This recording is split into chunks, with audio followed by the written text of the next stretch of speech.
लोगो, जो मालो मता तुमको दिया गया है वो दुनिया की जिंदगी का नापायदार फायदा है,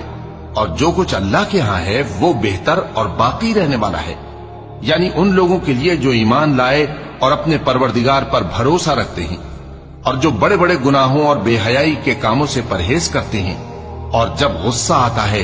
तो मुआफ कर देते हैं, और जो अपने परवरदिगार का फरमान कबूल करते हैं और नमाज पढ़ते हैं और अपने काम आपस के मशवरे से करते हैं, और जो माल हमने उनको अता फरमाया है उसमें से खर्च करती हैं, और जो ऐसे हैं कि जब उन पर जुल्म ज्यादती हो तो मुनासिब तरीके से बदला भी लेती हैं,